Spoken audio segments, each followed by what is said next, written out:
Live from the Motor City, all the way to the Volunteer State. It's time for the Reckless Speculation Podcast, where we recklessly speculate the latest news in the world of sports. From college football to NASCAR, we've got you covered. And don't forget to stick around for the world-famous Bet Your Nuts, where we will give you your best bets to make the most money. Now sit back, grab your favorite drink of choice, and join Robbie Davis, Raj Mehta, Brandon Chain, and Tom Sloan. It's showtime.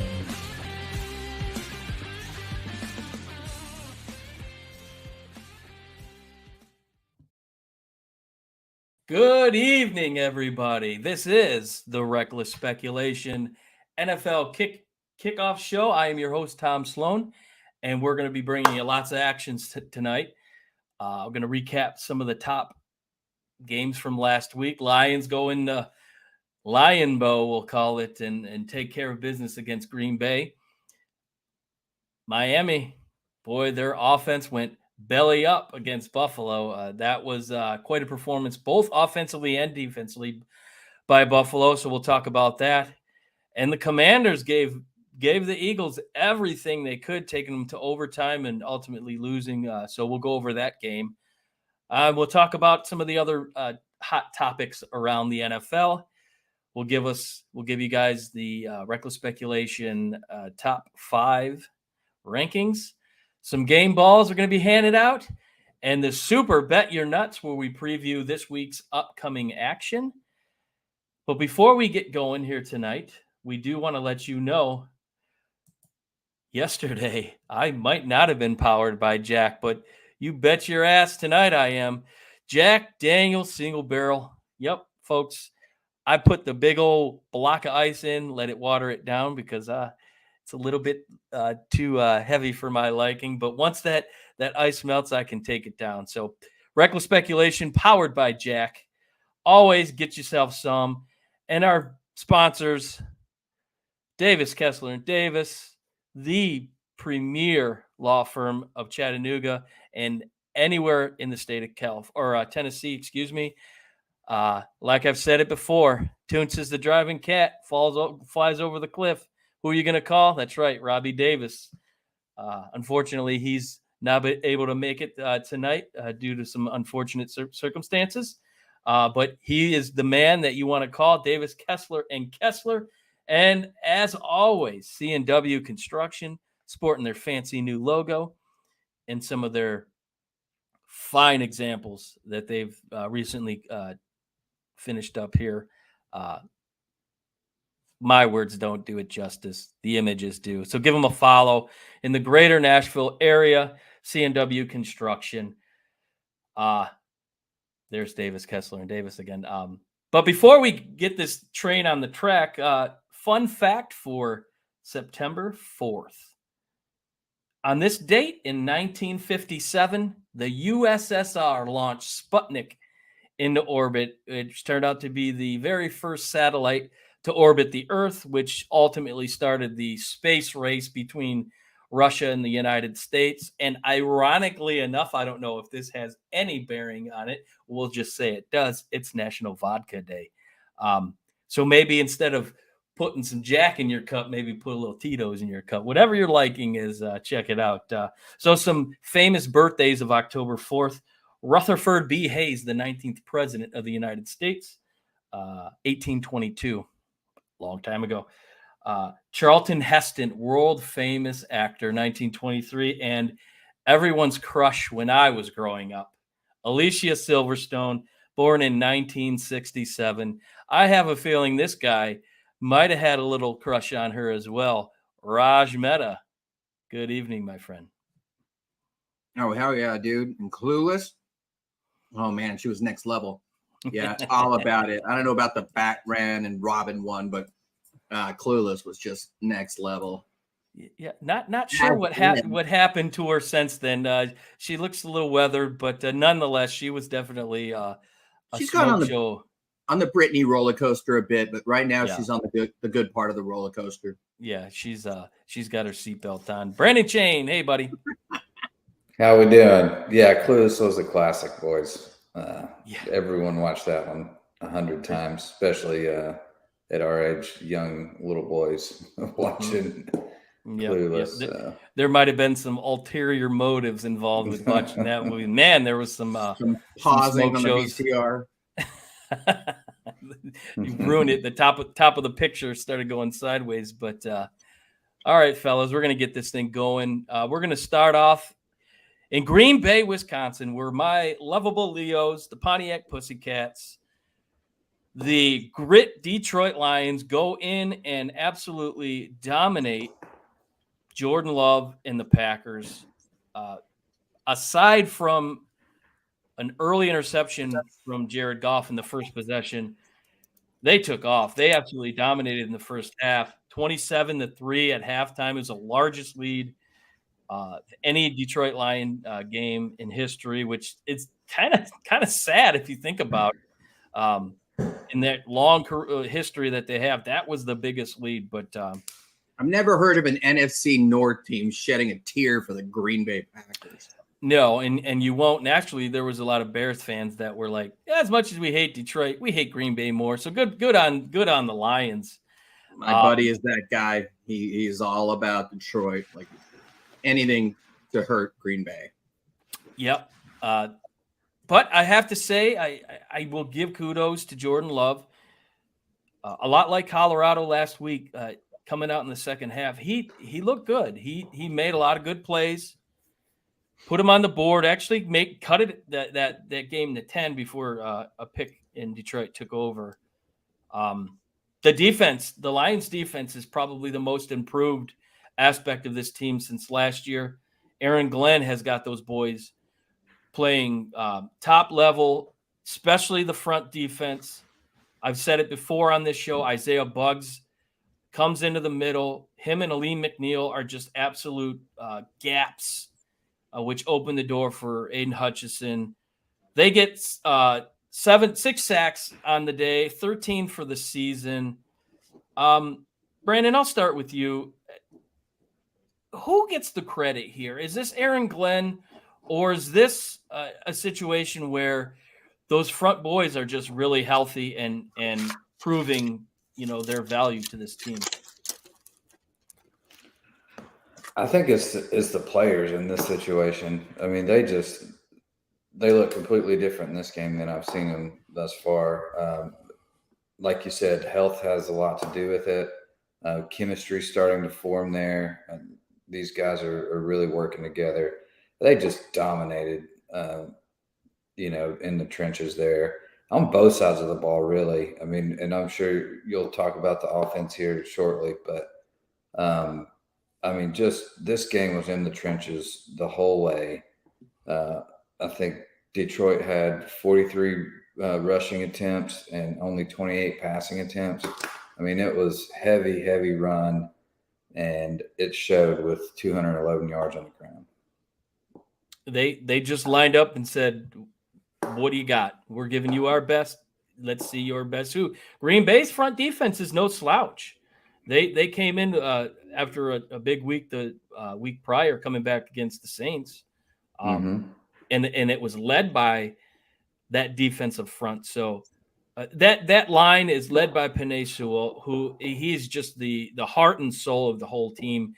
He's kind of the guy who rattles up the troops pre-game. He gets them motivated before they go back into the locker room. But you did mention, Brandon, that the Lions rushing game over 200 yards, led by David Montgomery, who had like 129 on the ground, 3 touchdowns.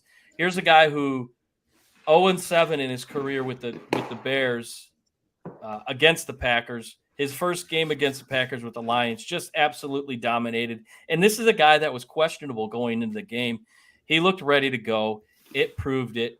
But there's a guy coming back this weekend, 2 weeks early from a gambling suspension, Jameson Williams. He gives this team now a deep threat that they've kind of been lacking this season. Raj, with the return of J-Mo, does this kind of change the perspective of the offense? where it was heavy run? Do we see now more of a lean to a passing attack with the Ben Johnson offense, who has been known to mix things up a bit? First of all, if you wear the number 5, thanks to Reggie Bush, you got to live up to the hype and the standards, and that's certainly the case with David Montgomery. It's just going to add more balance. I mean, it's going to take the top off the defense with a guy with that kind of speed. Being said, it takes some time. Receivers very difficult to step right back in after being out. I think most people can recognize that. You ask about an MVP. I go with Brad Holmes, and whether it be, obviously the defensive drafts, offensive drafts, St. Brown in the 4th, but defensively, when you look at, obviously Hutchinson, Branch, Campbell, Anzalone, these guys that are just, I don't think he drafted Anzalone, but no. Detroit is number 1. What's that? Dan Campbell coached at New Orleans when Anzalone was there, so he came over for That's right. Campbell. That's right.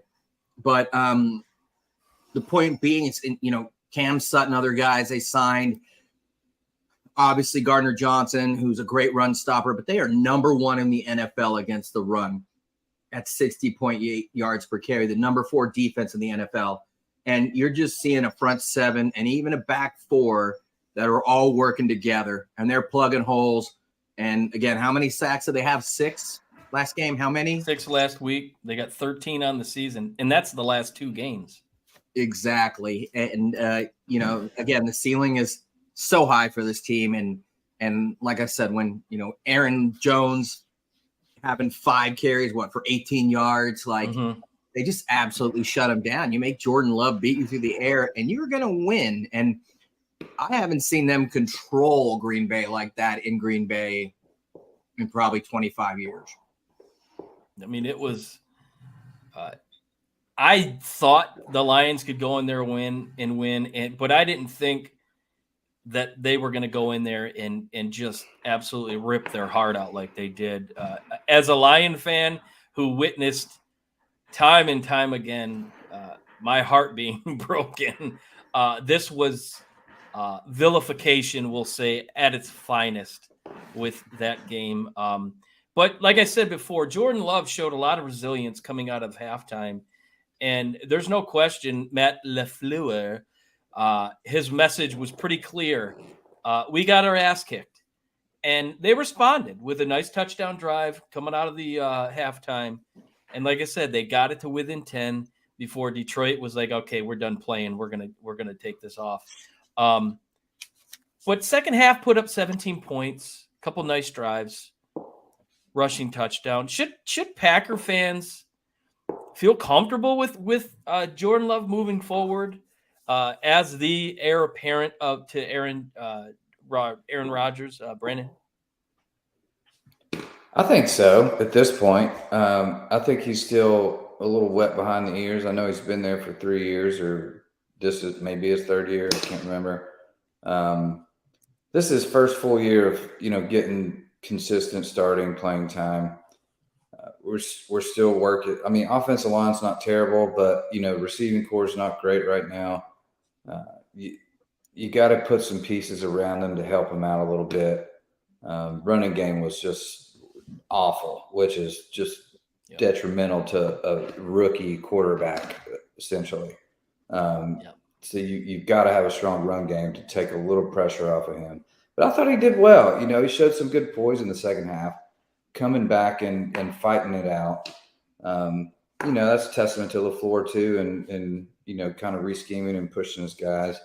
Maybe Detroit let off the gas a little bit, and then kind of realized, hey, they're still think they're in this. Let's put them away. But I think Green Bay's okay. I mean, you give them another year or two, some draft picks, and possible waiver pickups or trades or free agent signings. I think they're going to put the pieces together.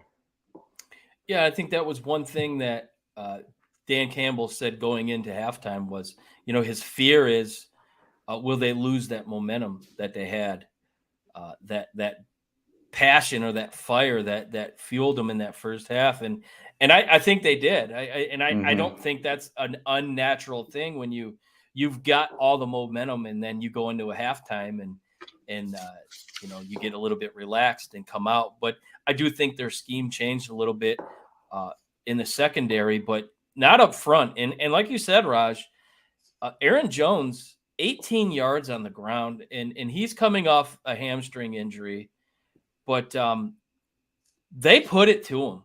They hit him hard. There was one instance in I believe it was the first quarter that Cam Sutton that you mentioned absolutely laid the wood to him, flipped him ass over apple cart, and they put their will to him, and the running game just could not get going. They are that so was the much difference more to me. physical, so much more physical than they've been. I mean, they are just Campbell, Hutchinson, everybody. Like you said, Bugs, they are mean up front. You can hear the pads Detroit plays. Yeah. And you mentioned Brad Holmes, and you look at the game last night with Kayvon Thibodeau. You want to talk about a guy that has no desire to be on the football field. He takes plays off more often than not. He just was not a factor whatsoever. And then you look at Aiden Hutchinson, and I know I'm eating cornbread. I'm drinking the Honolulu Blue and Silver Kool-Aid, but the guy has a motor 100 miles an hour every play. And the fact that Jacksonville passed on him last year is just, that they've got to be kicking themselves. So it's fun to watch. Again, I'll be down there Sunday. I can't wait for that. Ford Field's going to be a buzz for sure. But speaking of a fan base that is always a buzz, we're talking Bills Mafia. They absolutely gutted the Dolphins Sunday. Dominating fashion, 48-20. Josh Allen, 320 yards passing, 4 touchdowns, one of which was on the ground. This is the Buffalo team I think we all thought we were going to see coming into the season. A little bit of a slow start to the season, but this was a statement game. All the hype and circumstance was coming for Miami, and Buffalo said, and if I could quote Lee Corso, not so fast.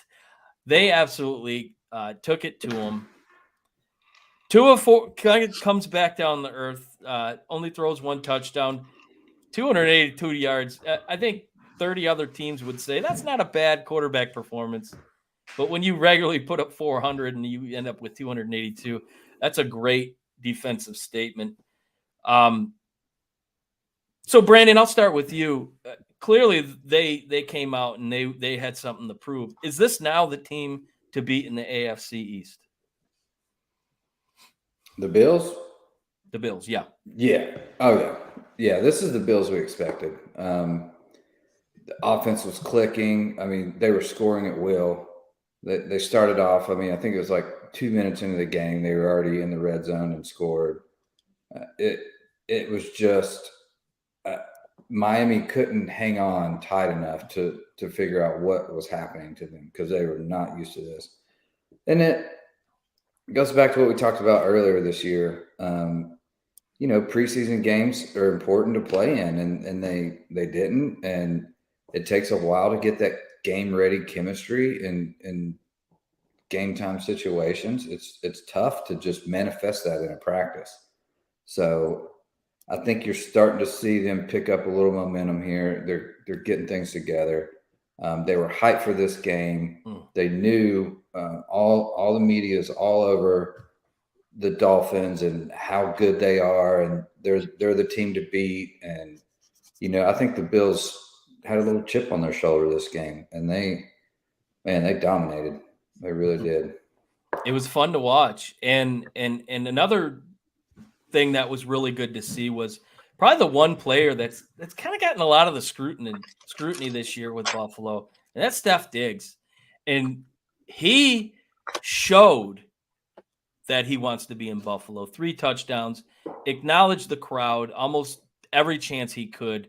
That looked like the Steph Diggs that of old. I think he put to bed any kind of thinking that he didn't want to be there. But on the other side of the field, the other receiver with Miami, Tyreek Hill, Jalen Waddle got on the football field the first time in a couple weeks, and you thought that might open up things a little bit, but it really didn't. Only 7 catches combined between those two. With Waddle on the field, is that taking away from production that they could get with Tyreek?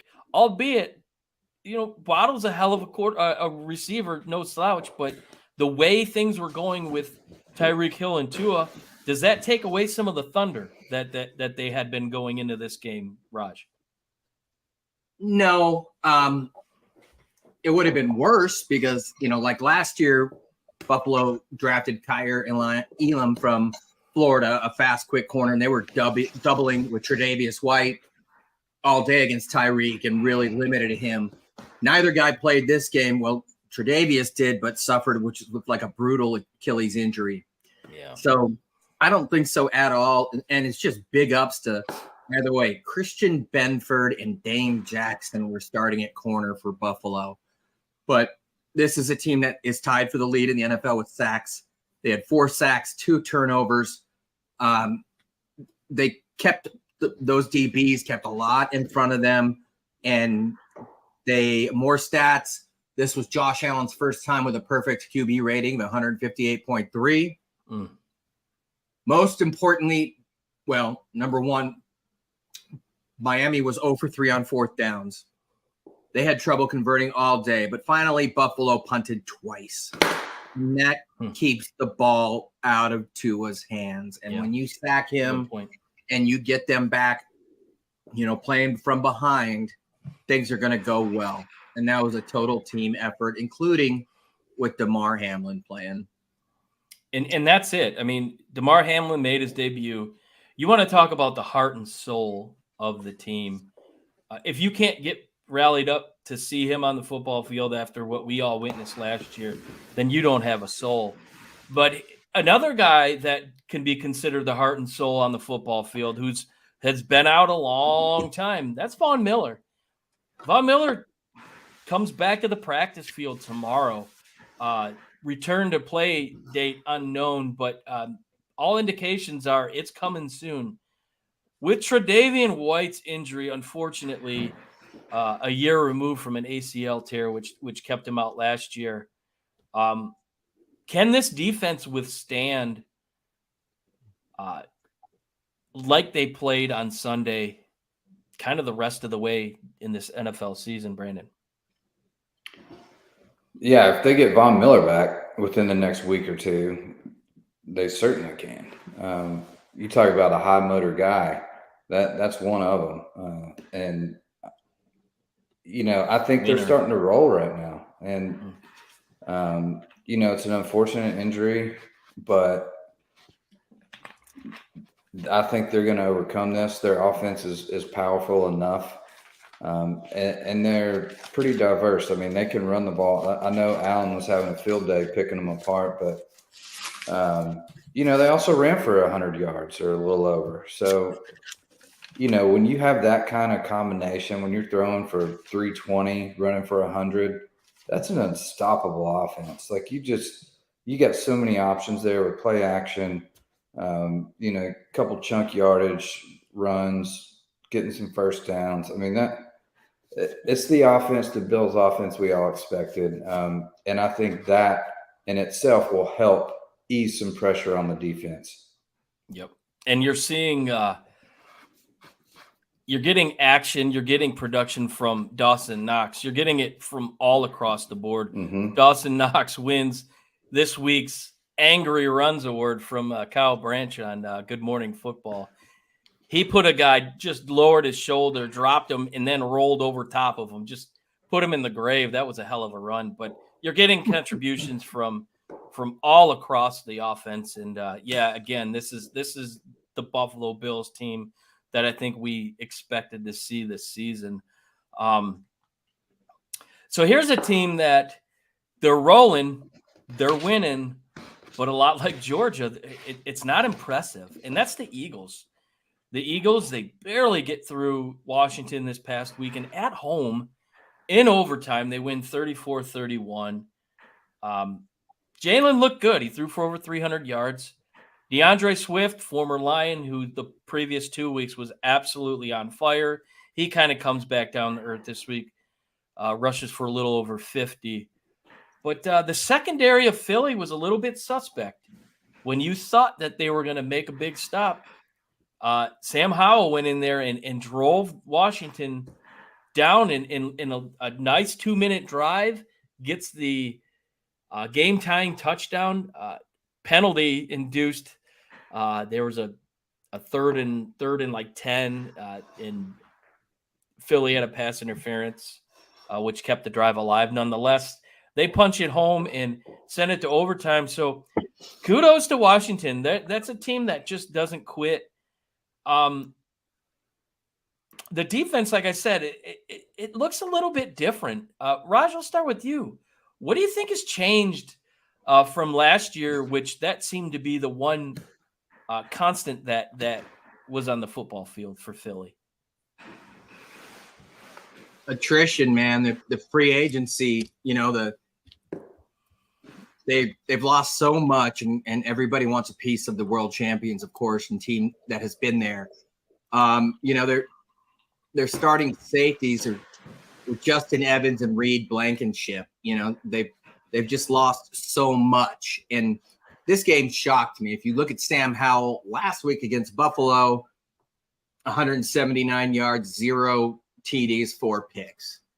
This week he looked like a regular quarterback. In 29 of 41, he threw, I don't know if he threw for a TD, but 290. Most one touchdown, which was important at an important time. Touchdown. They didn't run the ball a lot, neither did Philly. But the most important stat for me was that they were almost 50% on third down. They were 2 for 2 on fourth down, which tells me, they were making good play calls and they were making good throws. He was very efficient. And you look, there's not a lot of turnovers in this game. It was just a really weird game. When I saw the score, first of all, I'm like, how the hell do they score 31 against Philly? And second of all, how the hell does Philly only have 31 at this time? It was just a hard game to put together. A lot of field goals, and by Philly, they were not getting it done. And kudos to Washington for hanging in there. That's a tough loss to take, but maybe something they can take away from them. Oh, 100%. Brandon, we'll play a little armchair quarterback. Raj mentioned a little stat that kind of spawned this next question. 2 for 2 on fourth down. Now, that's important. Washington goes down and gets to within 1. They choose not to go for a 2-point conversion. Should they have? Knowing that they were 2 for 2 on fourth down, they've kind of met the match when it came to the pressure of a fourth down play. Should they have gone for the win, seeing that no one really expects Washington to do a whole lot? This would have been an opportunity for them to really kind of jump and take something from. Would you have gone for 2 in that situation? Me, yes. That's my personality, though. But it's so hard to say in that situation because you're damned if you do, you're damned if you don't. Whatever the outcome is, you're going to have haters. You're going to have people bitching at you about something. Same thing happened with Ryan Day in the Notre Dame game. He went for it on fourth down and didn't get it. And, he got so much scrutiny for it. But if he would have scored a touchdown, so there's always hindsight there. It's a tough in-game situation. It's so hard. I mean, there's so much information and variables that are coming at you so fast to go for it. Do you have a play? Do you like it in this situation? Or do you just take your risk at overtime? And with the momentum coming from the Commanders, I don't disagree with the call. I mean, they had some momentum there, and to take it to overtime, they felt that was their best option. So I don't disagree with that. You look at his quarterback's play. What's his name? Hartman, Sam Howell. Howell. Hartman's the Notre Dame guy. Sam Howell. Who thought he would be rushing for 40 yards in this game? That was a big offensive boost as well. He had more rushing yards than Jalen Hurts, which is, you told me that. You give me that prop, who's going to have more rushing yards? I mean, right. Vegas would have cleaned up on that.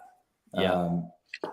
And almost as many passing yards. I think he had 290. Hurts had like 315 or something. So he played his ass off. It was a great game. Washington really fought there. I think Philly, either they were sleeping or, like we talked about, they just haven't looked as good. Maybe they just haven't clicked in yet. I think they've got the talent there, all the talent in the world. They just haven't made that big push game yet to where they show domination like they're capable of. So I think Philly's going to be fine. Commanders really, really played well. And no, I don't fault them for not going for it at that point. Yeah, there was a lot of talk the past couple of days that Rivera should have gone for it. I mean, hell, his nickname is Riverboat Ron. But I agree with you 100%. I mean, there's going to be critics no matter what you do. Naysayers, hey, why did you go for it? You had an opportunity to send it to overtime. And then on the flip side, hey, what do you got to lose? Go for it. You could have come out with a win, but whatever. I like the direction Washington's going. You get them an everyday quarterback that can produce. I think they've got a nice ceiling, especially going into next year when there will be some huge changes led by their name of the team. So watch out for that.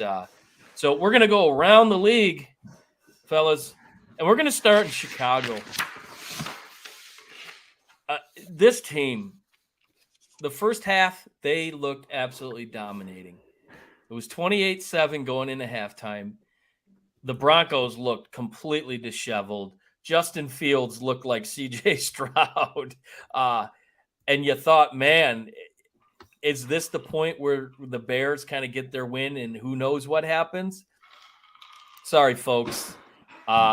They done shot themselves in the foot. Tied the game. Broncos tied the game late in the fourth on a strip, scoop and score. Fields at the end of the game, just a look of discernment on the bench.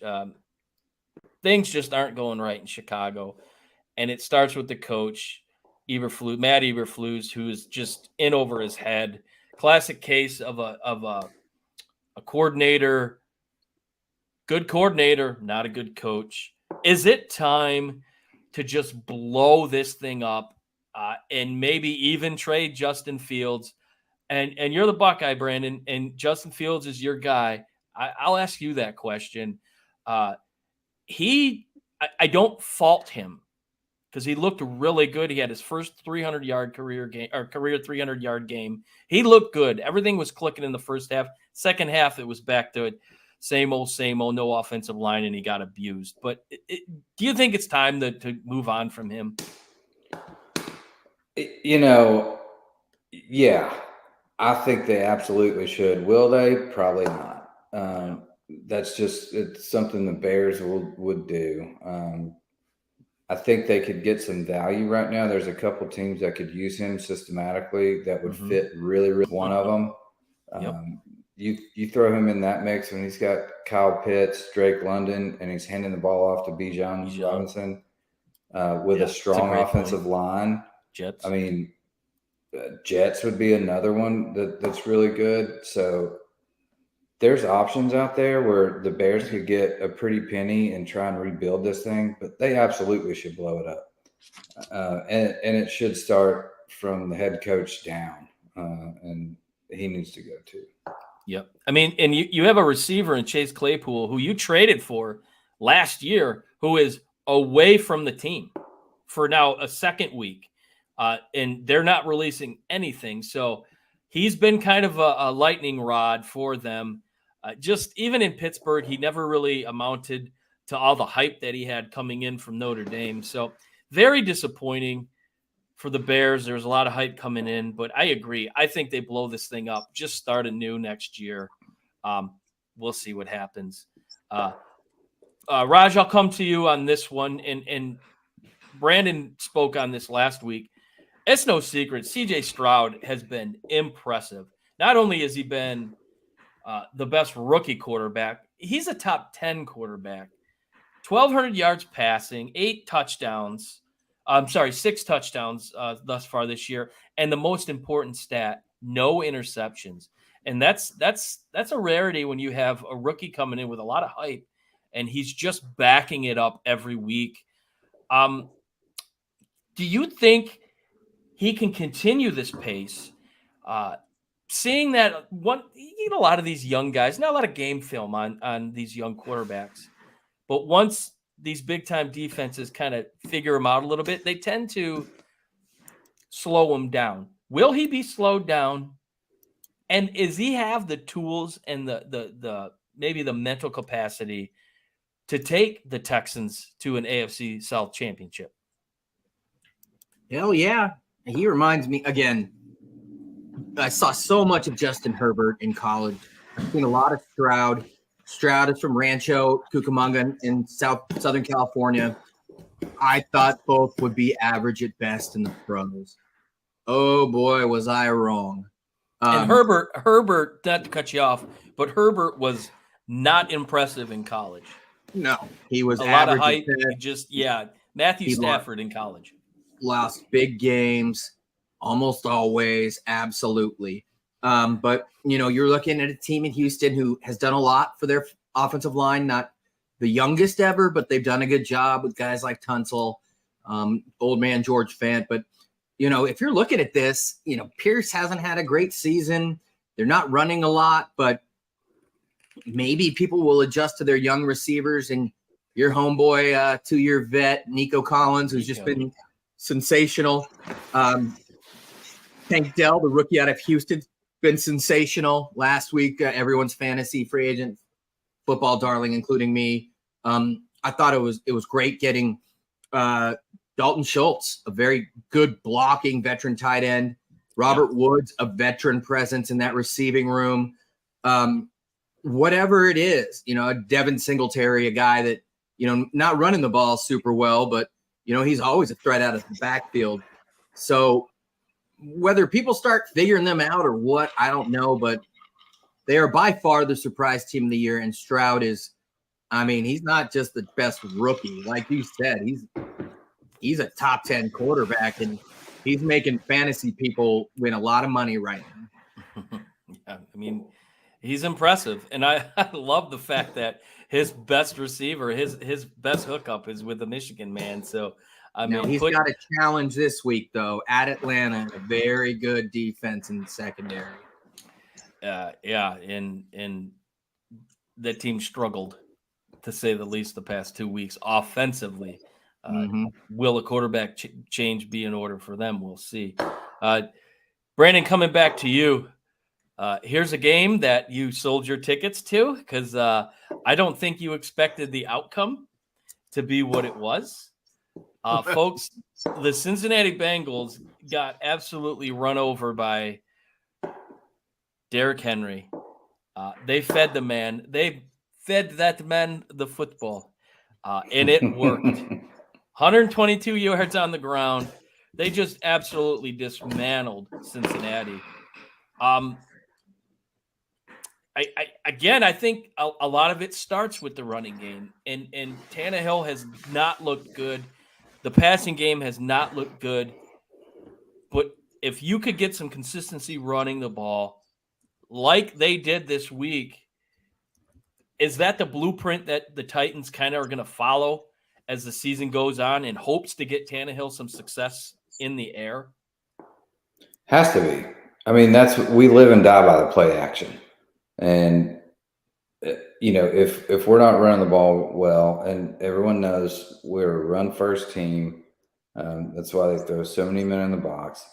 That's why it's nice to have a big name like Hopkins on the outside. But it only works if you can actually run the ball. And we have not done that until this last game. Offensive line had started to gel a little bit, so I was really impressed to see that. And just Joe Burrow and getting to him again. I think we had 3 sacks on him this game. He's not fully healthy. Let's be honest. The mobility he used to have is just not there. He can't escape the pocket. It just collapses and he takes the hit. So it's not 100% healthy Bengals team, but I liked what the Titans showed there. And that is definitely the blueprint moving forward is you've got to feed Henry the ball and change it up, with Sharp at the back. So I like this direction. And never again will I ever bet on Vrabel when he's an underdog at home because he just dominates teams and kills Vegas in the spread.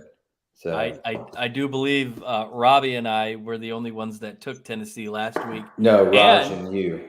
It was me and Robbie that took that's right. That's right. The Bengals.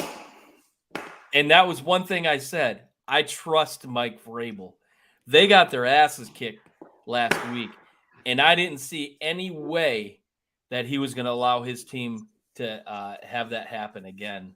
But I'll stick with you on this one again, Brandon. You mentioned Joe Burrow maybe not being healthy. I seen the week previously, every time he threw the ball, he seemed to be like adjusting him like in his rib cage area. And you can see it. His throws are off. It is not the Joe Burrow we're used to. Is there more to this than we're being told? And then secondly, Jamar Chase made an interesting comment post-game. The reporter asked him, is it a situation where you're not getting open? And he looked dead at the reporter and said, I'm always open. Maybe a little bit of a ripple in the relationship between him and Joe Burrow. Is that something to be concerned about? No, they're close. I don't think so at all. They've got a chemistry. They're two of the best in the NFL with that chemistry. I don't think this is all just hearsay, media stirring stuff up. Right. They're going to be fine. I think he's pissed because Burrow's probably trying to play through some injuries. Maybe it could be a little worse than we think. Well, he did make a comment last week that he didn't need to play. That's what I'm saying. So I think maybe it's a little bit on Coach Taylor here. Like, I hate to say I told you so, but I told you so. Right. And that's what we're seeing. And you just saw just domination up front this game. Titans pass rush and defense, the front really finally started clicking. I think there were 3 sacks, 3 rush, hurry ups, which is good. And, with a quarterback like Burrow who's injured and can't really move, I mean, you're not going to have a whole lot of production in that sense. So I think the Bengals overall are going to be fine. They'll get it together, but they better do it pretty quickly because they're starting to fall behind. But again, as far as any issue with Chase and Burrow, they're like brothers. They're good.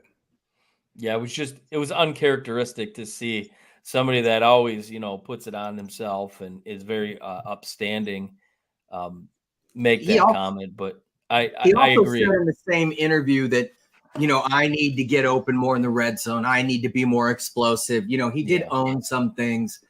This team is all offensive line, man. He is Burrow has had 2 seconds is the average time to release the football. Second worst in the NFL. He's been knocked down 20 times, tied for second worst in the NFL, tied with Jared Goff, by the way, who notoriously holds on to the ball too long. But this is different with Burrow. Their line is shit. They keep spending money.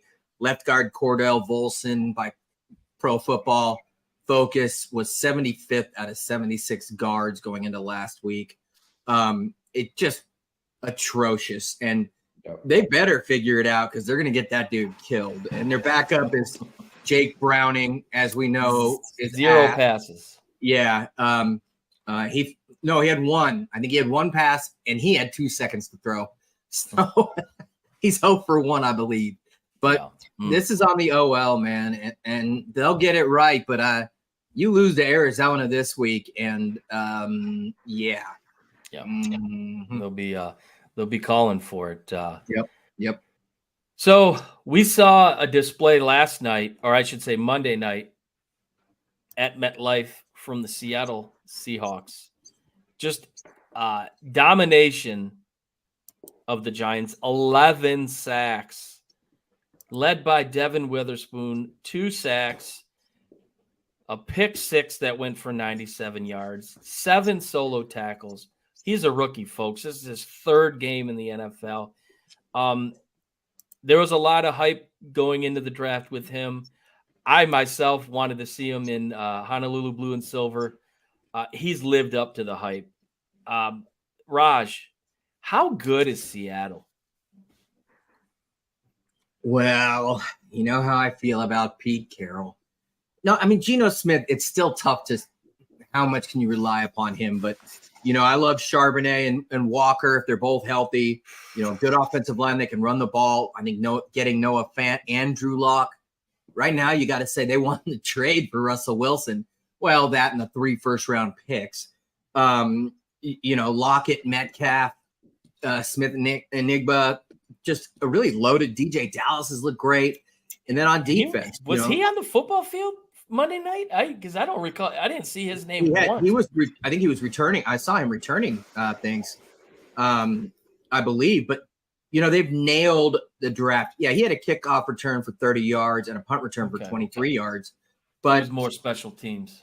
Absolutely. And they're getting sacks, number one, because Devin Witherspoon, who I wanted the Raiders to get out of Illinois, has been sensational. They've done really well. Quandre Diggs, they've signed, Bobby Wagner had 17 tackles. Last year he was non-existent. This year he was 2017. My homeboy, Uchenna Nwosu, I loved at USC, like Palomalu and Hufanga, always around the football. That was a great signing. Pete Carroll went straight after him. Just a guy who gets after the quarterback. And again, fumble recoveries, 9.5 sacks last year, 2 this year. Like I said, Draymond Jones, they signed. Jaron Reed, Jamal Adams is going to do his thing, but their defense has surprised. But also, let's consider this is the worst offensive line in the NFL by the metrics, the New York Giants. Right. I mean, they are worse than the Bears and the Panthers. Aside from Andrew Thomas, everybody else is pretty much ass, and I'm sorry. So, and boy, Seattle showed it. I mean, how many different sacks in a row? And when what's-his-name looks bad, Daniel Jones looks bad and leaves the pocket too early, he looks bad. And it was interesting to see the coach just kind of throw the tablet down. It looked like he was trying to talk to him, and Jones wasn't looking at him, and he just threw the tablet. So can only imagine the conversations that took place after that game. He didn't look. Brian Dable did not look happy at all. But guys, I hate to do it. Brandon, I know you made a comment on the text thread, and I'm right there with you, buddy. But it's newsworthy, and we're hitting on it. Taylor Swift. Are we sick of Taylor Swift and Travis Kelce? Brandon. Yes. Good God. I'm not a big Taylor Swift fan at all personally anyway, but then just she gets more media coverage during the game than, half the other players. So it's whatever, and I'm so sick of the memes with, the girls talking to their husbands about, that football player that Taylor put on the map, blah, blah, blah. Like, come on, man. Like, just now good for publicity, and the NFL, yeah, they've just gained a bunch of new fans that are going to watch games now because Taylor Swift's at the game and they're going to show her. But come on, man, like just show the damn football game. I don't care who's at the game. There's so many superstars that go to games all the time. Right. Like, why are we giving her so much coverage? In honor of Robert Davis, the NFL knows all. It is a money-making machine. Yep. Sunday night's ratings were the highest Sunday night television show since the Super Bowl. On top of that, compared to an average of the first 3 weeks of Sunday Night Football, the biggest demographic gains were among girls 12 to 17, a 53% increase. Women 18 to 24, a 24% increase. And women older than 35, a 34% increase. Wow. The sustainability is not there, though. It hit Twitter, and the Swifties were all over it. The peak. No, it's not there, but the NFL doesn't give a shit, and they'll keep some of it. Women were a huge growing demographic of the NFL over the last 10 years. Oh, yeah, for sure. As much as men. But it peaked at 29 million viewers around 9:30 p.m., according to a Nielsen and a network spokesperson. Wow. And I'll bet you dollars to dimes that's when Twitter blew up about her being there. And next to Brittany and talking to Brittany. And yeah, dude, like Blake Lively and Ryan Reynolds out, but it was the biggest star in the world right now. You had the producer of Deadpool, and there's rumors that Taylor Swift is going to be in one of his movies. So there was a little kind of rhyme and reason to those people being in that booth. But what got me was Isaiah Pacheco gets a touchdown. Man, did he run hard on Thursday night playing in his home state. God, he looked good. But he scores the touchdown, immediately showed Taylor Swift. Come on. It wasn't Travis Kelce. It wasn't a reason to show Taylor Swift. Now, I agree. I'm kind of over it too, but I don't blame her. I don't blame her because she legitimately looks like she's enjoying herself and legitimately looks like she's enjoying being there watching Travis Kelce play. But I just think it's a circus right now. And the real NFL fans are going to get fed up with it. And you can already see it on Twitter. Fans are like, I'm sick of it already. Stop with it. So it'll be interesting to see if she shows up. NFL care about real NFL fans, though? Probably not, but it'll be interesting to see if she shows up at Minnesota this week. I'm sure ticket sales have been boosted because of that. But another thing real quick on that happened Sunday, you said NFL's king, and they're kind of taking advantage of this new fandom. I think they absolutely hit a home run Sunday morning with the Toy Story rendition of Jags and Falcons in Andy's room, with the claw setting the ball and just the dog being the chains, the slinky dog being the chains. It was awesome, and it was accurate as can be. And if I'm a parent to a young child, that is absolutely an awesome way to get the kids involved with watching the NFL. And I sure as hope they have plans on doing that again, because it was fun to watch. It was really fun to watch. And we've said it time and time on this show, the NFL is king, and everything they touch turns to gold. So just kudos to the NFL. But I agree. I think the Taylor Swift stuff needs to I think people need to pump the brakes. So, but we won't pump the brakes is the NFL power rankings for the week. Again, this is our rankings. This is who we think should be in the top 5 based on what our eyeballs are telling us. This week, we're going to start with Brandon Shane. What's your power ranking for this week? Number 5, I've got the Dolphins coming in. After that beatdown from the Bills, they were my number 1 team prior to this game, but they got exposed a little bit, and they didn't really have an answer. So I think, they need to go back to the drawing board a little bit here. But yeah, I like them at number 5. Number 4, I got the Eagles. They haven't lost, but damn near did. Didn't look too great, but it is the NFL, so any given day you can lose a game to a so-called shitty team. So I still think they have some respect, and they've got all the talent in the world. They just, they got to get a little more time for the chemistry there. Number 3, I've got the Chiefs. Chiefs are the Chiefs. Patrick Mahomes, best quarterback in the league. They're going to find a way to make a W out of lemonade or lemons or however you want to say that. So Chiefs at 3. I got the Bills vaulted up to number 2. That's the Bills we expected, and I don't expect much less after they get this momentum going. Then I got 49ers at number 1. They got the best player in football in Christian McCaffrey. Mm-hmm. That dude can do it all. He's just amazing. And Brock Purdy, Mr. Irrelevant. It's just Tom Brady 2.0. Yeah, he's a top 10 quarterback day in and day out. He manages the game. He makes the throws.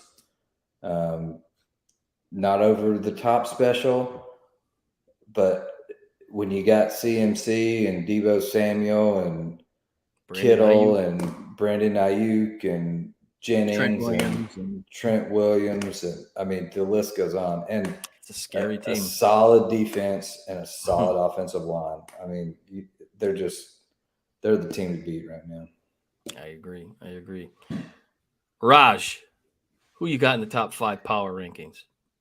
Mine is actually identical, but I've got to say, number 5 was close. You got Dallas to consider, but they lost in Arizona. You've got the Detroit Lions to consider, whose only loss was to a 3-1 Seattle team. But in the end, I go exactly the same. Look at that. Miami Dolphins. I almost forgot about Miami until Chain said it, and I was like, oh, yeah, shit. Miami, but it's identical. Yeah, I've got it's Dolphins, and I got Cowboys, Lions, Ravens right after them. So I'll start with my number 1 team, and it's the 49ers. This team dominated this past week, and folks, Deebo Samuel didn't have a single reception. This guy had 11 catches the week prior for about 170 yards and a couple touchdowns. Didn't get a catch last week. That just shows you how deep of a team they are. And again, like you said it, Christian McCaffrey is a freak on the football field. There's no question of his ability and what he's been able to do since he's joined the 49ers. Just unbelievable. I bet the Panthers wish they still had him with Bryce Young at quarterback. But my number 2 team is the Bills. I agree with you, Brandon. They have absolutely proven where they're at, where they're going to be. And the one thing that has changed, it's Josh Allen has decided to slide. Josh Allen has decided to put maybe ego aside for the team and not risk his body as much as he has in the past. And they're showing it. Just awesome performance this past week against the Dolphins, as we mentioned earlier. My number 3 team is Philly. This was tough. I wasn't sure. They're still undefeated, but I think their ceiling, their potential is worthy enough. And just having Jalen Hurts back there is enough to keep them right where they're at. Number 4 is Miami. I'm not sure if last week was what we're going to see from them as the season progresses. I think it was an anomaly. I think that offense won't be able to be held in check as much as it was. Tyreek Hill, as we've stated before, he's on a mission for 2,000, and he's not going to be happy about the lack of production out of him. So I look for him to rebound from that. And my number 5 team, ladies and gentlemen, the cornbread is in the oven, folks. I'm staying right here in Detroit. I'm telling you, what I saw last Thursday was a statement game.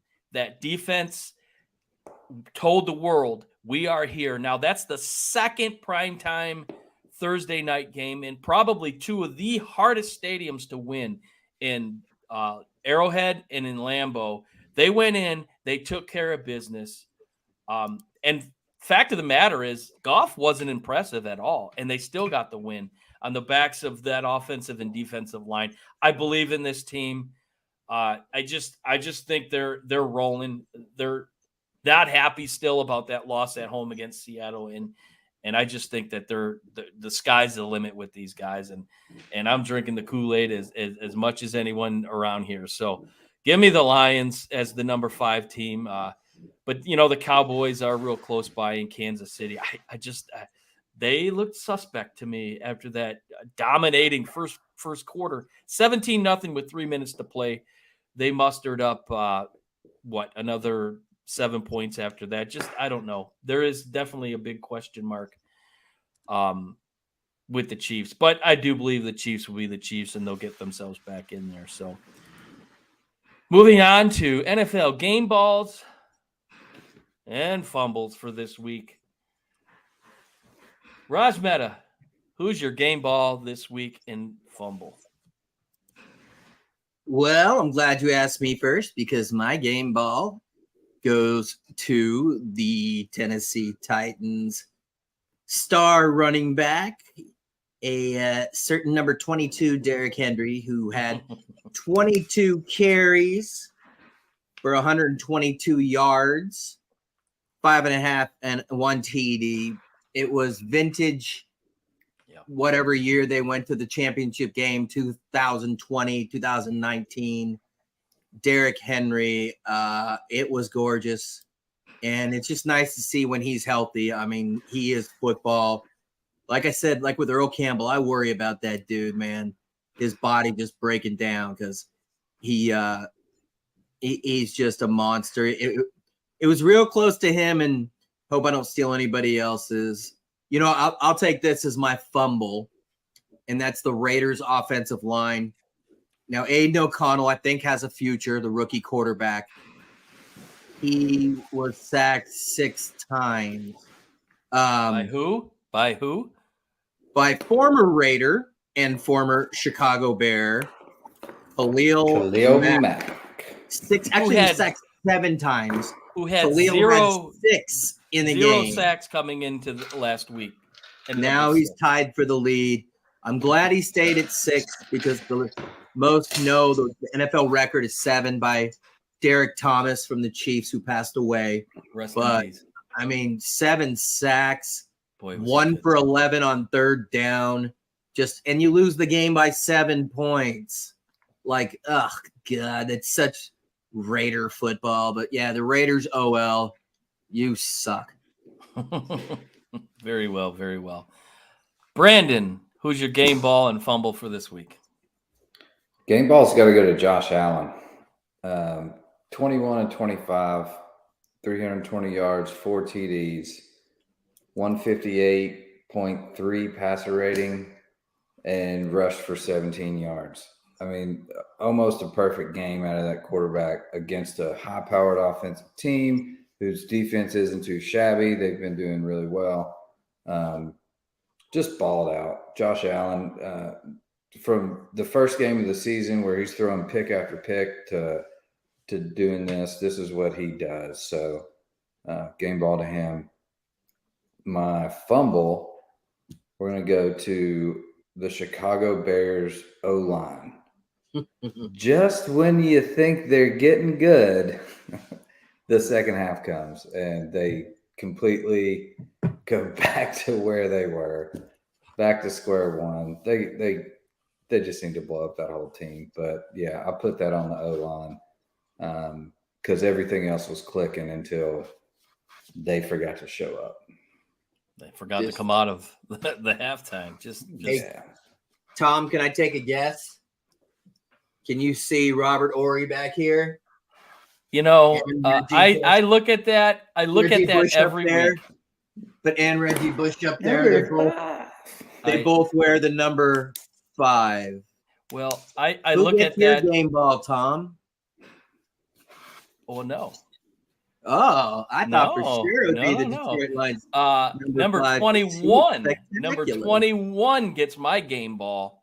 And before I move on, I look at that image every week, and if I could reach through the screen and just punch it, I would, because Robert Ory is forever in my nightmares. Game timeout guy also. Game 5 of the NBA 2005 NBA Finals pulled the heart out of my chest. Hey, that's also Chris Webber right there, and above him is Reggie Bush, signed against Arizona State, and the Bush pushes over there. Hopefully that'll happen again.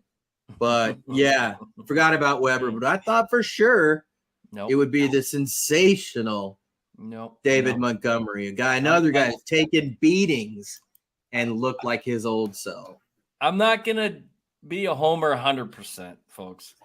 My game ball this week goes to Devin Witherspoon, just playing at a level we haven't seen from a rookie in a long time. I mean, the other side of the field, they got Wooten, number 27, who had 6 interceptions last year and was in running for the Defensive Rookie of the Year before he got hurt. But Devin Witherspoon is just playing unbelievable football. Like I mentioned earlier, he's only played in 3 games. Monday Night Football, 7 solo tackles, 2 sacks, and a pick 6 that went back for 97 yards. Just he's playing fearless football. You don't throw on him because he's going to make you pay. Just smart football. So he gets my game ball. And it's so fun to watch Pete Carroll run up and down that field. The man's like 72 years old, and he just has no quit in him. But my fumble goes to the NFL officiating. Another week, another prime time, another embarrassment. We'll flash back to pretty much the final possession in the Chiefs-Jets game. Mahomes drops back. The Red Sea parted for him. He takes off. Why did the Red Sea part? Blatant hold on the left tackle. It was egregious as all can be. He runs for a first down on a 3rd and 20. Which, why was it the play prior that kept the drive alive? That was so bad. Was that Jawan Taylor again? No, this was on the other side. But they call a holding. They call a holding late on Sauce Gardner. Donovan Smith. On a 3rd and 22. That was horrible. And you just don't make that call. And here's my beef. Was there some contact? Sure. Did it impede his route? It absolutely didn't. But here's where I have a problem. The hold happened. The ball was thrown. The ball was intercepted. As the ball was intercepted, then the official pulls the flag out and throws it. We're talking 3+ seconds after the actual offense happens. He throws the flag once the Jet secondary man makes the interception. That keeps the drive alive.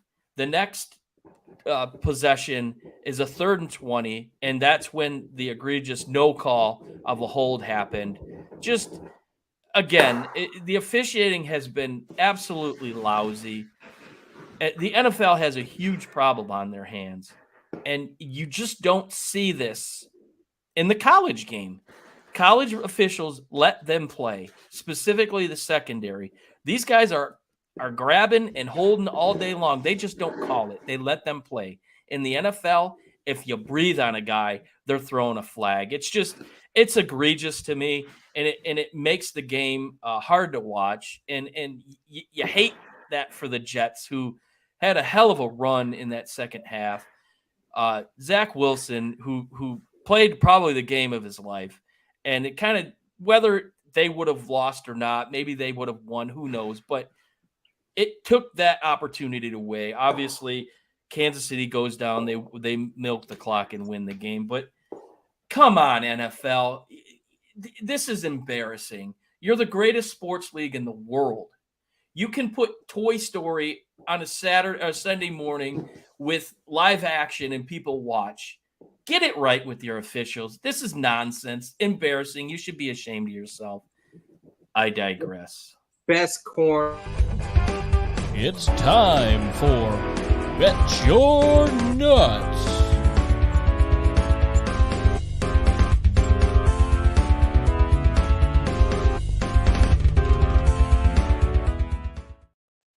I apologize, Raj. I cut you off there in the video, man. but what were you going to say? Please tell us. Same shit, man. They need to check their nuts, those officials. That's the best cornerback in the league with the game on the line. You don't call that. I mean, it was an equivalence flag thrown. It was disgusting. Here's my problem with it is the lack of consistency. They let them play all game long, and there were holds, there were, penalties all over the field, and they were letting them play. And if you establish that kind of, game that's being played, then players are going to push the edge and push the envelope. That's what you're going to get. And then all of a sudden to call something like that where it was, not even close to what we've seen that was worse, that wasn't called. So consistency, absolutely. That's all you ask. If you can get that, if it's going to be a tight game called, okay. Tight game. If it's going to be a loose game, but don't flip-flop back and forth. Nope. I mean, nope. I agree. 100%. Impossible. 100%. All right, let's get to it. We're going to recap last week's action. Raj, myself, pretty interesting. Good. The left side of the screen, 5-1. The right side of the screen, 3-3. So not horrible. A little bit better than their college performance, but we're going to start off at Ford Field this week. The Panthers, led by Bryce Young, who's going to get the start this week, is going in to face that ruckus crowd, that ruckus defense. Detroit's given 9. Brandon Chain, who do you like in this one? I have not been impressed with Bryce Young or the Panthers. I know it's probably a situational thing for him because he's got all the talent in the world. But this team is just not gelling yet. 9 points is a lot.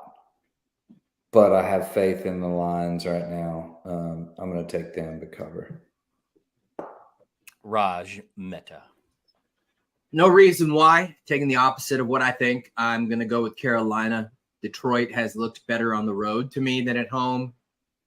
Maybe just a little bit more tentative, a little bit more. Let's put highlights on the board for our fans and throwing the ball a lot downfield. So I have no idea why, but I'm going to take the Panthers because 9's a lot of points. 9 is a lot of points in the NFL. But I look back to 2 weeks ago, what that front defense was able to do to Desmond Ridder. Yeah. And that was Isaiah Bugg's first game on the field of the season, who I think fell out of favor from Dan Campbell and got himself back in favor real quick. So I think we're going to see a huge push, a very weak offensive line of the Panthers.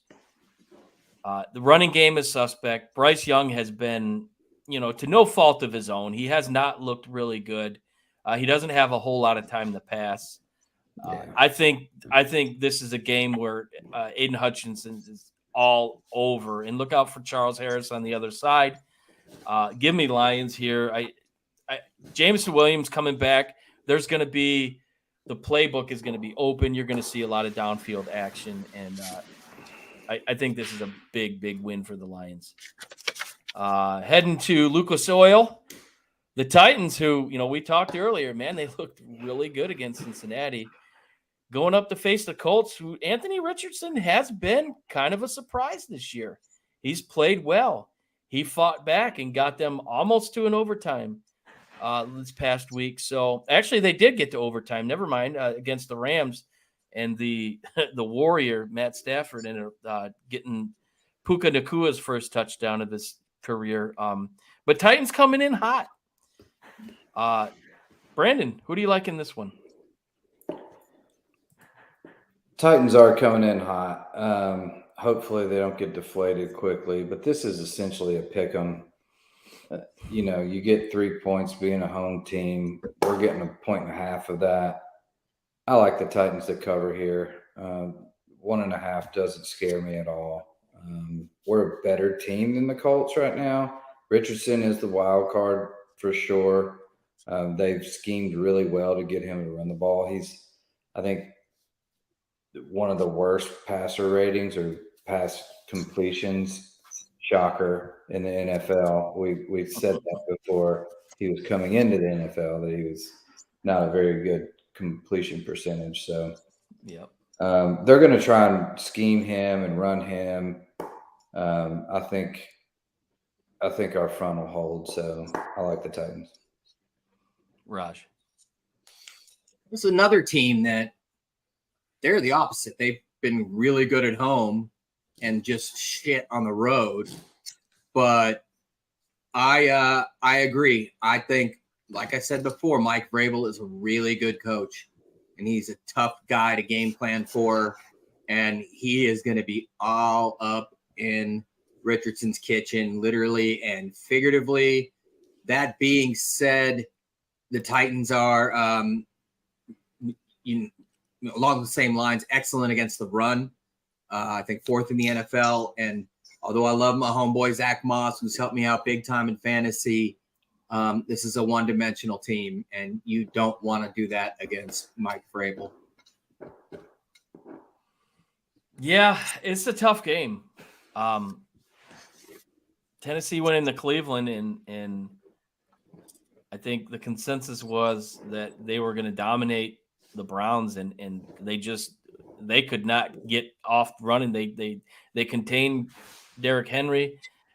Will the Colts be able to do that? It remains to be seen. This game's at Indianapolis. I think we might see a Jonathan Taylor sighting potentially in this week, which could be oh shit! I love that. Could be something to look at as a storyline. I'm gonna go Colts. I'll go lone wolf here. Give me the Colts to win. Ugly game. I could see it being like a 17-14 game, a 20-17, but maybe a field goal. But give me the Colts in here. Well, that's a given. It's going to be ugly. Here's a game that could be a trap for the Eagles. Stafford takes them down in overtime, throws the touchdown pass. Aaron Donald has a huge game against the Colts. Eagles coming in. There will be a big presence of Eagles fans at SoFi without a doubt. But this could be a trap game for the Eagles. Raj Meadow, we're going to start with you. Exactly that. Philadelphia, one of the greatest fan cities ever, but it's an absolute shithole for the most part. Despite gentrification occurring, which also makes it a shithole to me. So many of them have moved out west, and it's going to be a lot of Eagle fans there. On top of that, the Eagles have played better on the road. They've seemed to play tentative at home. The fans expect a lot, and they just make more mistakes at home. And they went into Tampa and beat a pretty good Baker Mayfield-led team, 25-11, and they look like the Eagles of old. So I will take the Eagles actually to win the game by a touchdown at least, probably 10 points. Brandon. I'm just not sold yet. I know the talent's there. I've gone back and forth on this one. Rams have got some firepower, and Sam Howell just threw for almost 300 yards against the Eagles. I looked this to be a shootout game. Rams D is secondary, especially, is not great. I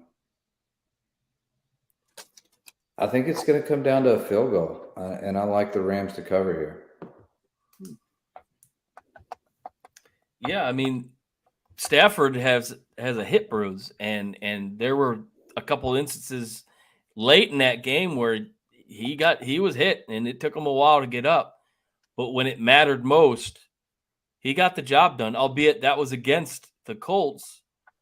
But this game's at home, and it'll probably be a 50-50 mix. But you got Aaron Donald on your side, and he's starting to get real hot right now. I like their chances here.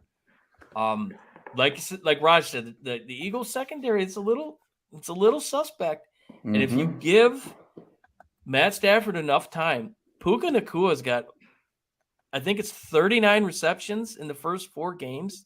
It's a rookie record, most receptions ever for a rookie in that time frame. I think this is heavy Puka Nakua here. And we could see Cooper Kupp, right? You might see Cooper Kupp. He's a Cooper Kupp 2.0 in my opinion. This guy's got hands. He's got speed. His game is a lot like Cooper Kupp's, and Stafford loves him. And I think between him, Higbee's gonna get some action. I like the Rams here. I think this is the week that the Eagles kind of trip up and they don't get away with what they got away with. Unlike the Baker Mayfield game, I think Stafford's a little bit better quarterback. I think ultimately that's gonna be the deciding factor in that game. So give me the Rams to win this game. Puka, a tough kid, man. I love the kid. He's bigger than you think, quicker than you think. He separates, Hawaiian. He's a tough dude, man. Yeah, he's been impressive so far. Heading to U.S.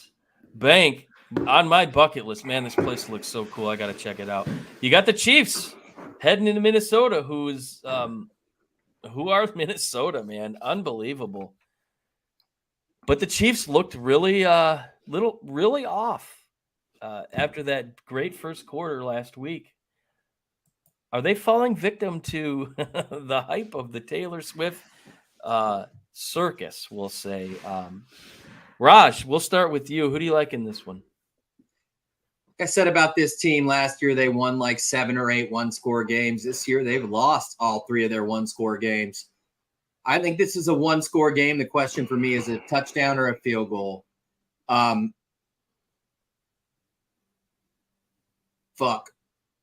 I can't trust Minnesota. Give me Kansas City to win by a touchdown. Brandon. I agree. Cousins is going Cousins. I see him throwing like 2 interceptions here. Golly.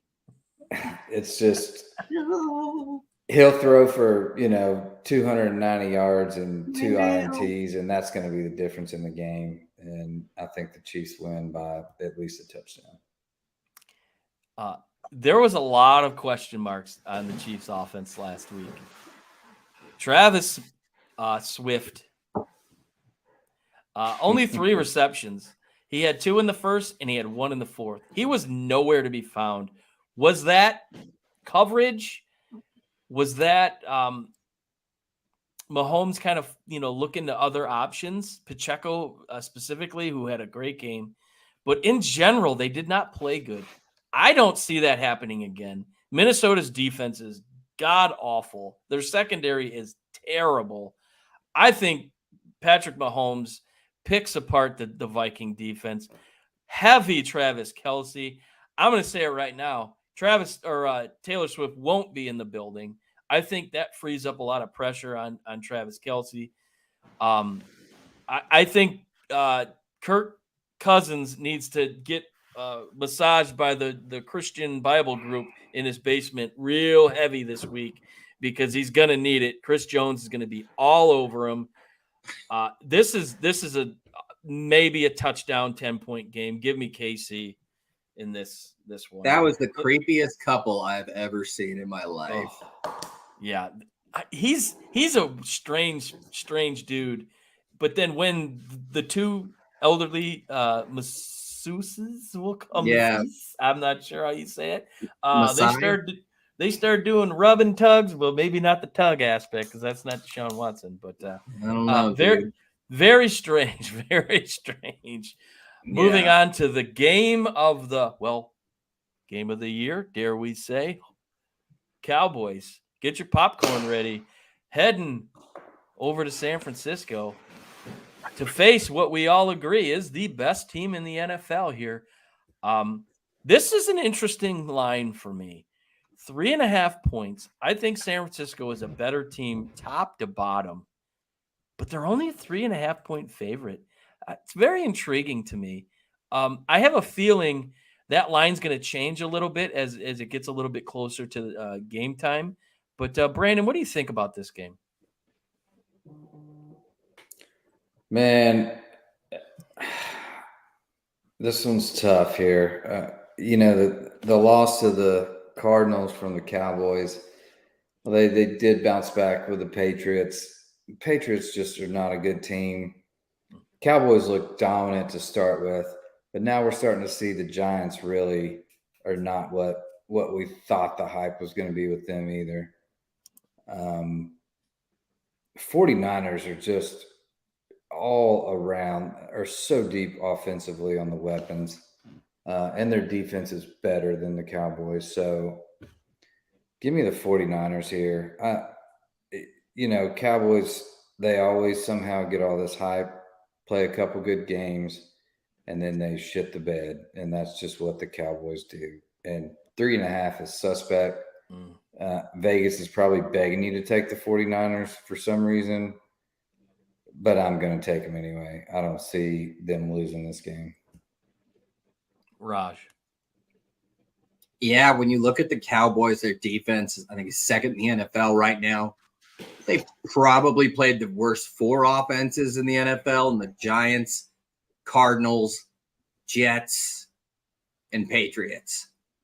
Mm-hmm. That being said, the NFL is daring us to do that, and that scares me. And even though Dallas hasn't had a lot of as many sacks as we think they should have and all that shit, I just am going to go the opposite of what I think will happen and go with the Cowboys. Ooh. Oh, I think the Niners will, but I know how much I suck, so I'm going to go with the Cowboys. I mean, we've said it before. This San Francisco team is scary. And I noticed that Micah Parsons kind of was a bit hobbly last week. That could be a factor coming into this game. If Micah Parsons is not 100%, that doesn't bode well for the Cowboys. Dak Prescott, on the other hand, when it comes to pressure, he makes a lot of questionable decisions. And I think Nick Bosa is going to be all over him. I think that defense is going to be all over him. This is a touchdown game. I don't understand why it's 3.5, but then again, the NFL has been pretty hard to predict thus far this season. But I like San Francisco here. I believe in this team. I think Brock Purdy is as advertised, and when you have the ability to just dump the ball off to anybody that could be in the Pro Bowl this year, it's really scary. So San Francisco is going to come out on top. Coming up to the game that Raj is very, very excited to watch. The Packers heading into Vegas to face the Raiders on Monday Night Football. Green Bay giving 2 here. Not much love for the Raiders from what it seems in their hometown of Vegas. Raj, we'll start with you. This is your baby. You want to talk I know about? You were excited to see it. Who do you like? You want to talk about it? The stadium that's going to be like 90% green. That'll be it. But I vowed to myself. Oh yeah, that's a huge road game for everybody, and I think there'll be a ton of Packer fans there. Plus Raider fans, a ton went last week. We're sick of it. as long as Fuck McFuckles is the coach, I am picking against them. So give me whoever's playing the Raiders. I don't care what the spread is. Give me whoever the fuck it is this week. I don't care. Not the Raiders.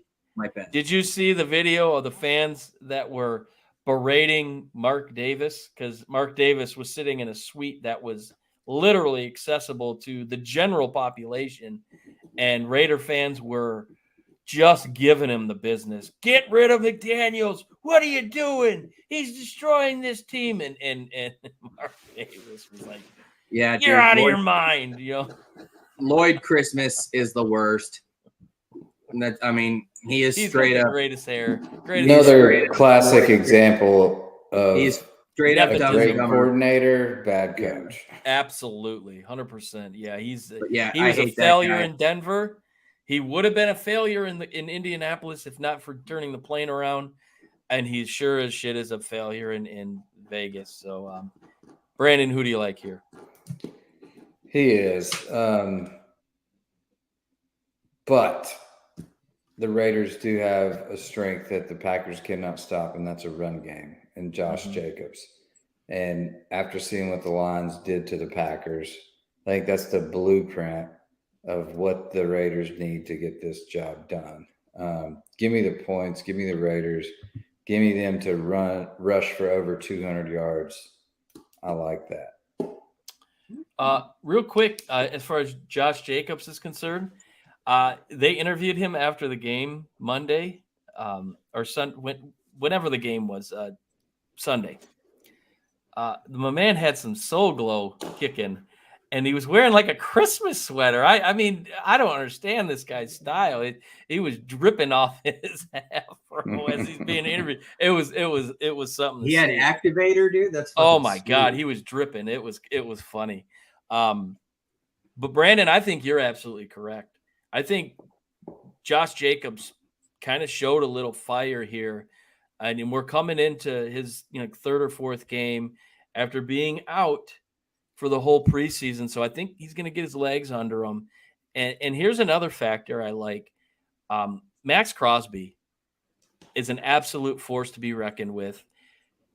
Aiden Hutchinson was absolutely all over Jordan Love last week. I think you're going to see that a lot from him. A lot of pressure. Green Bay does not have a running game, as we know. So I think this is an ugly game, but it's going to be one on the ground. And I like Vegas to get a win.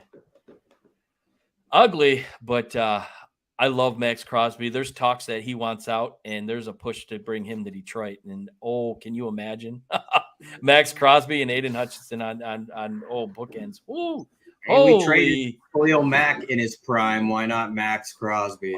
Come back home. He played his college ball right down the road. So, man. That would be so Raider if you guys did that. That's what, whenever he texts, it's that gif of Raven Simone, and that's so Raider. That's what we do, man. That is what we do.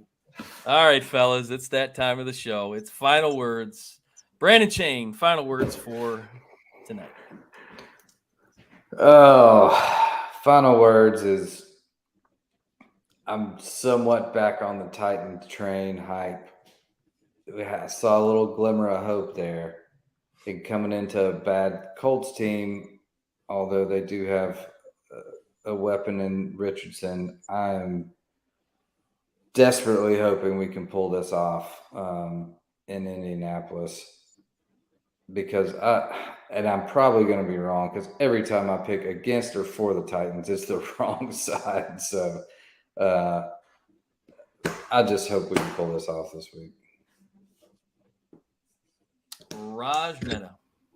I'm excited about my week coming up. It's my 9-year-old's fall break, and his Disneyland is, when we go home, is Dodger Stadium, and we will be at Saturday's game against the winner of Arizona and Milwaukee. We'll be at Monday's game. On Friday, I'm flying from there straight to Chicago for USC Notre Dame. So it's Super Sports Week coming up.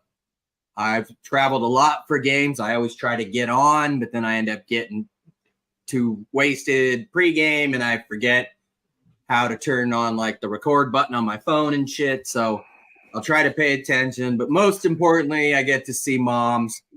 Who's 83, doing okay, Parkinson's. But yeah, we're not many opportunities to do so. She lives with my sister, so hopefully it'll be a great week. And excited for the sports.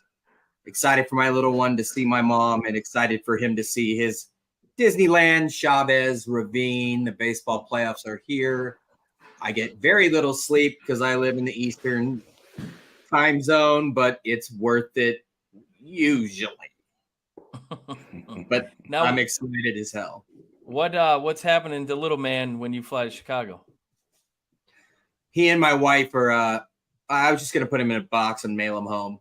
He and my wife will go home straight from LA, Orange County on Friday, and then I'll go to Chicago. Okay, perfect. And I can't wait. Hopefully we'll connect in South Bend. I was in Chattanooga earlier this year, and it didn't happen. So hopefully we'll make that work. We will. Since we'll be in the same town, same game for sure. And I like free beer. That tailgate sounds badass. And had a bunch of friends that are not going. I have a few friends that backed out after the Colorado game. That they just didn't want to spend what they had to spend to go out there and all that shit. And other people wanted to go, but they backed out after the fucking Colorado game. I traded Bears-Lions tickets for this one, so I think that was a brilliant move. Yeah, it's a good. So I'm looking forward to that. But my final words tonight aren't sports related, and I just want to give love and appreciation for our fellow co-host Robbie Davis. He's been going through some stuff this week. I'm not going into detail out of respect for him, but he's had a rough week, and it just, not to go into detail, like I said, but life is real interesting. You never take for granted what you have, where you're at, because it could be taken from you at a moment's notice. I myself am going through a situation. I just found out I'm going to be losing my job in the next couple months, unfortunately. So I'm going through a season, but it is not comparison to what he's going through. So just to keep it short and sweet, I want to, I think I can speak for the fellas here. We're giving our love to Robbie and his family and his friends. And we missed the hell out of you being here. And we look forward to having you back next week. So, sometimes we get caught up in the sports thing and life happens. And this is a situation where, sports aside, we love it. We love talking about it. We're good at it. But we're also human beings. And this is a time where thoughts and prayers, you know what, if that's what you do, send him his way. He's going to need it. It's a tough time. But we look forward to having him back with us next week and talking some NFL. So, Robbie, we love you. We miss you. We can't wait to see you next week. But, again, check out our college football kickoff. It's available everywhere. Go check it out, YouTube, our Facebook page. Good show then, and an awesome show tonight. We're going to talk about this next week, our picks, and see how bad we really were. So with that being said, for Raj Mehta, Brandon Shane, I am Tom Sloan. We will see you guys next week. Thanks for listening to another episode of Reckless Speculation. Don't forget to follow us on Facebook, Twitter, TikTok, and YouTube, searching Reckless Speculation. Catch us on Apple Podcasts, Spotify, or wherever you get your podcasts. We look forward to catching you right here next week with another exciting episode of Reckless Speculation.